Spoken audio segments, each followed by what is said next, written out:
அனைவருக்கும் வணக்கம். இந்த வீடியோல நம்ம வந்து கோழிகளுக்கு வந்து தடுப்பூசி போடுறத பத்தி தான் பார்க்க போறோம்.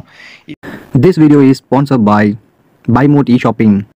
நீங்க ஆன்லைன்ல grocery ஐட்டம்ஸ் வாங்குறவங்களா? அப்ப கண்டிப்பா BuyMote சூஸ் பண்ணுங்க, பெஸ்ட்டா இருக்கும். BuyMote மொபைல் அப்ளிகேஷன் இப்போ Play Storeலயும் App Storeலயும் அவைலபிளா இருக்கு. சீக்கிரம் டவுன்லோட் பண்ணிக்கோங்க.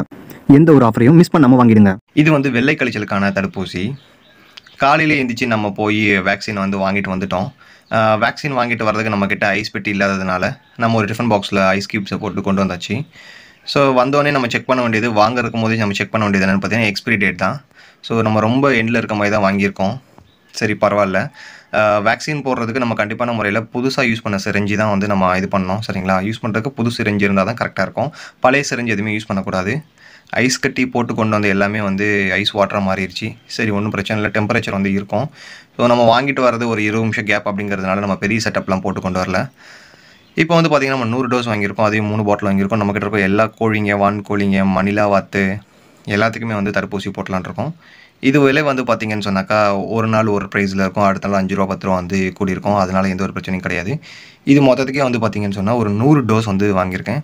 ஸோ வாங்கினோடனே செக் பண்ண வேண்டியது மருந்து எப்படி இருக்குது அப்படின்னு தான். ஏன்னா வந்து இந்த மாதிரி மெடிசன்ஸ் வந்து பெரும்பாலும் வந்து ஓடாது கடைகளில், அதனால் பழைய ஸ்டாக்கை தான் கொடுப்பாங்க.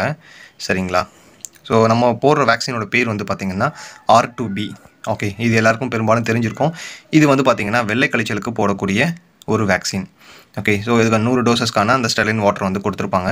அதில் மிக்ஸ் பண்ணி போடணும். ஆல்மோஸ்ட் வந்து உங்கள் எல்லாருக்குமே வந்து எப்படி இன்ஜெக்ஷன் போடணும் அப்படின்றது எல்லாமே தெரியும். சரிங்களா? ஸோ இந்த கோழி வந்து பார்த்திங்கன்னா 1 மாதம் ஆகிடுச்சு. ஸோ இந்த 1 மாதத்தில் வந்து பார்த்திங்கன்னா இதோடைய வளர்ச்சி எப்படி இருக்குதுன்னு பார்த்தீங்கன்னாக்கா எல்லாமே வந்து ஒரு 650 700 அப்படின்ற ஃபீமேல் வந்து வெயிட்டில் இருக்குது. மேல் எல்லாமே வந்து பார்த்திங்கன்னா நியர்லி வந்து 900 950 அப்படின்னு சொல்லிட்டு 1 கிலோ வரைக்குமே வந்து ரீச் ஆயிருக்கு. ஒரு நாளைக்கு வந்து ஆவரேஜாக இந்த 40 கோழிங்களுக்கும் வந்து பார்த்திங்கன்னு சொன்னால் நான் ஒரு 3 kg வந்து ஃபீட் பண்ணுறேன். ஸோ இதில் ப்ராஃபிட்டபுளாக இருக்கான்னு கேட்டால் எனக்கே ஒன்றும் தெரியல. செக் பண்ணி பார்த்தா தான் தெரியும். இந்த கோழி குஞ்சுகள் எல்லாமே வந்து கவர்மெண்ட்டில் வந்து ஸ்கீமில் வாங்கினதான் ஒரு 40 கோழி குஞ்சுகள் கொடுத்தாங்க. நமக்கு வந்து பார்த்திங்கன்னா ஒரு 2-3 மட்டும் டேமேஜ் ஆகிடுச்சு. அதுவும் நோயினால் கிடையாது, இந்த மாதிரி இடப்பற்றாக்குறையினால் வந்து பார்த்திங்கனாக்கா தண்ணி குடிக்கும்போது ஒன்று மேலே மிதிச்சு, சாப்பாடு சாப்பிடும் மிதிச்சு தான் செத்து போயிடுச்சு. வேறு ஒன்றும் கிடையாது. அது போக மூக்கு வெட்டாமல் நான் வச்சுருக்கிறதுனால கொத்திக்கிற பிரச்சனை ரொம்ப ஜாஸ்தியாக இருக்குது. உங்களுக்கே தெரியும், பார்த்தா எவ்வளோ இடைஞ்சலுக்குள்ளே வந்து நான் அதை வச்சுருக்கேன் அப்படின்னு சொல்லிட்டு. ஸோ அதனால் வந்து இப்போ டிசீஸ் வந்து ஸ்ப்ரெட் ஆகிறதுக்கான சான்சஸ் அதிகமாக இருக்குது. அப்படிங்கிறதுனாலையும் மழை நேரம் வந்து ஸ்டார்ட் ஆக போகுது அப்படிங்கிறதுனாலையும் நம்ம வந்து தடுப்பூசி போட்டோம்னா நமக்கு கொஞ்சம் கரெக்டாக இருக்குமே அப்படின்றதுக்காக நான் வச்சுருக்கேன். இந்த கோழிகள்லாம் பார்த்திங்கன்னா இப்போவே வந்து நல்ல க்ரோத் ஆகிடுச்சு. நான் வாங்கும்போது 1 மாத கோழி இப்போ வெயிட் வந்து 600லேருந்து 900 கிராம்ஸ் இருக்குது. அப்படின்னா ஒரு 2-2.5 மாத குஞ்சு இருக்குன்னா நல்ல ஒரு க்ரோத்தாக தான் இருக்குது. ஸோ இது வந்து என்னால் இப்போதைக்கு வந்து ஃப்ரீ ரேஞ்சில் விட முடியாது அப்படிங்கிறதுனால நான் வச்சுருக்கேன். அந்த கடைசியில் இருக்க கோழியெல்லாம் பார்த்திங்கன்னா தெரியும், கார்னரில் கண்ணை மூடிட்டு இருக்கு. அநேகமாக அதுங்களுக்குலாம் வந்து பார்த்திங்கன்னா குறைசாக வந்திருக்கும். ஸோ அடுத்து வந்து பார்த்திங்கன்னா வெள்ளை கழிச்சல் வரக்கான வாய்ப்பும் இருக்குது. இந்த கோழி குஞ்சுங்க கொத்திக்குது, அது மட்டும் இல்லாமல் அம்மை போடுறதுக்கான வாய்ப்பும் ஜாஸ்தியாகவே இருக்குது. ஸோ பெரும்பாலும் வந்து பார்த்திங்கன்னா அம்மையை கூட நம்ம வந்து கண்ட்ரோல் பண்ணிடலாம். ஸோ வெள்ளை கழிச்சல் தான் நம்மளுக்கு வந்து டிஸ்டர்பன்ஸாக இருக்கும். அப்படிங்கிறதுனால ஃபஸ்ட்டு வந்து நம்ம வந்து பார்த்திங்கன்னா வெள்ளை கழிச்சல் தடுப்பூசி போட்டலாமே அப்படின்னு தான் இருக்கும். ஸோ எல்லா கொண்டைகளையும் பார்த்திங்கன்னா கொத்திக்கிற குணம் இருக்கிறதுனால சண்டை போட்டு எல்லாமே பிளட்டாகவே இருக்குது. இந்த கோழி எல்லாமே செம க்ரோத்தாக இருக்குது. அதோடைய ஃபெதர்ஸ் எல்லாமே வந்து ரொம்ப ஷைனிங்காக இருக்குது. ஸோ இது மூலிமா வந்து நம்ம கரெக்டான சப்ளிமெண்ட் தான் கொடுக்குறோம், கரெக்டான ஃபீட் தான் போடுறோம் அப்படிங்கிறத நான் வந்து தெரிஞ்சுக்கிட்டேன். இந்த கோழிகளை வந்து வெளிமேய்ச்சலுக்கு விட்டால் இதை வந்து காப்பாற்ற முடியுமான்றது எனக்கு தெரியல. ஸோ ஃபஸ்ட் டைம் வந்து இந்த கோழியில் இந்த ரகத்தை நான் வளர்க்குறதுனால இந்த கோழிங்களுக்கு வந்து நம்ம முழுசாக ஒரு 80% குறைஞ்சபட்சம் வந்து நம்ம வந்து காப்பாற்றிடணும் அப்படின்ட்டு இருக்கேன். ஸோ பக்கத்தில் இருக்க இந்த கூண்டை வந்து கொஞ்சம் க்ளீன் பண்ணி வச்சுட்டேன். எல்லாத்தையுமே வந்து இன்ஜெக்ஷன் வந்து நம்ம போட்டுட்டு இதுக்கு அடியில் விட்டுட்டு மூடிடலாம் அப்படின்னு சொல்லிட்டு க்ளீன் பண்ணி வச்சாச்சு. ஸோ இன்ஜெக்ஷன் போடுறது உங்கள் எல்லாருக்குமே தெரியும், 0.5 ml கண்டிப்பான முறையில் ரெக்கை கடியில் தான் போடணும். கண்டிப்பாக வந்து சதையில் போட்டக்கூடாது, தோலுக்கு அடியில் தான் போடணும். ஒரு பபிள்ஸ் மாதிரி வரும். சரிங்களா? வேறு ஒன்றும் கிடையாது. நீங்கள் நிறைய வீடியோஸ் பார்த்துருப்பீங்க, உங்களுக்கு எல்லாமே தெரிஞ்சிருக்கும். சரிங்களா? ஸோ இதை வந்து இப்போ நான் வந்து பார்த்திங்கன்னு சொன்னாக்கா நம்ம நாட்டுக்கோழி குஞ்சுங்க இருக்குது. நாட்டுக்கோழி குஞ்சு வந்து பார்த்திங்கன்னா இந்த ஒரு கலர் பேட்டர்ன் வந்து எனக்கு ரொம்ப பிடிச்சிருந்துச்சி. இந்த கலர் பேட்டர்னுக்கு உங்களுக்கு பேர் தெரிஞ்ச கண்டிப்பாக வந்து கமெண்ட் செக்ஷனில் சொல்லிட்டு போங்க. இதில் வந்து பார்த்திங்கனாக்கா 2 சேவல் இருக்குது. ஸோ 2 ஃபீமேல் இருக்குது.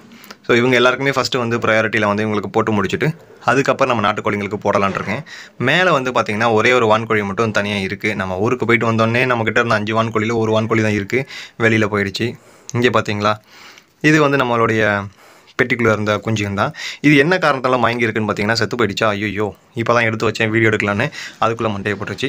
இதோட ரெக்கைகள் இருக்குது பார்த்தீங்களா, இது போல் இருக்க சதை எல்லாத்தையுமே வந்து ஃபுல்லாக சாப்பிட்டு கடிச்சு கொண்டுருச்சுங்க. அதனால் வந்து வீக்காக இருக்கிறது வந்து இந்த பெட்டிக்குள்ளே சர்வே பண்ணாது. சரி, பரவாயில்ல, நம்ம ஃப்ரீ ரேஞ்சாக விட்டுருந்தோன்னா இந்த குஞ்சுகளை வந்து காப்பாற்றிருக்கலாம். இந்த கோழி குஞ்சுங்க எல்லாத்தையுமே வந்து ஒரு 2 மாதமாச்சும் பெட்டிக்குள்ளே போட்டு வளர்க்கலாம் தான் இருக்கேன். சரி பார்ப்போம் எவ்வளோ நாளைக்கு தாக்கு பிடிக்குது அப்படின்னு சொல்லிட்டு. நம்ம அப்படியே காட்டுக்குள்ளே போயிட்டு அங்கே இருக்கக்கூடிய வான்கோழி குஞ்சுங்களுக்கு ஏதாவது நோய் இருக்கான்னு செக் பண்ணிவிட்டு அதுங்களுக்குமே வந்து தடுப்பூசி போட்டுடலாம் அப்படின்னு சொல்லிட்டு தான் உள்ளே வந்து பார்க்குறேன். இங்கே பெருசாக எந்த ஒரு நோயும் வந்து வந்த மாதிரி தெரியல. பூரா களைச்செடியாக தான் முளைச்சிருக்கு. இதை ஒரு நாள் பிடிங்கிற வேண்டியது தான். ஸோ நெக்ஸ்ட் வீடியோவில் வந்து நான் வந்து வெள்ளைக்கழிச்சல் வந்து வந்துச்சுன்னா எப்படி அதை ட்ரீட் பண்ணுறது நான் பார்த்து சொல்கிறேன். நான் கடவுள் புண்ணியத்தை நமக்கு வெள்ளைக்கழிச்சல் வரக்கூடாது அப்படின்னு நான் வேண்டிக்கிறேன். ஒரு வேளை வந்துச்சுன்னா அதுக்கு என்ன மெடிசன் கொடுக்கலாம், அதை எப்படி காப்பாற்றலாம் அப்படின்றத பார்ப்போம். ஸோ நம்ம பாலிசி எப்போவுமே வந்து வருமுன் காப்பது தான் நல்லது அப்படின்றது நம்மளுடைய 2 வருஷம் எக்ஸ்பீரியன்ஸில் நமக்கு தெரிஞ்சுக்கிட்டோம். ஸோ மேலும் இது போல் வீடியோ உங்களுக்கு வேணும்னு சொன்னால் மறக்காமல் கமெண்ட் செக்ஷனில் கமெண்ட் பண்ணுங்கள். அந்த வீடியோ வந்து நான் அப்லோட் பண்ணுறேன்.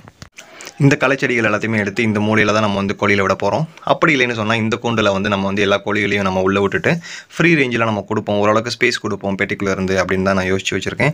இந்த தார்பாய் கடையில் நினைக்கிறோன்னு இருந்தாலும் எனக்கு என்ன சந்தேகம்னா இந்த ஃபென்சிங் அடியில் வந்து கேப் இருக்குது. இது மூலியமாக கோழிகள் வந்துருமா இல்லை நாய்கள் எதுவும் உள்ளே போயிருமான்னு ஒரு யோசனை.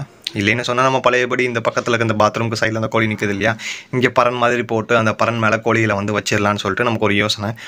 சரி பார்க்கலாம் எந்த மாதிரி வந்து செய்யலாம். ஏன்னா இங்கே மரம் இருக்கனால இணல் இருக்கிறதுனால இங்கே கொஞ்சம் காத்தோட்டமாக விசாலமாக இருக்கும் அப்படின்றது என்னோட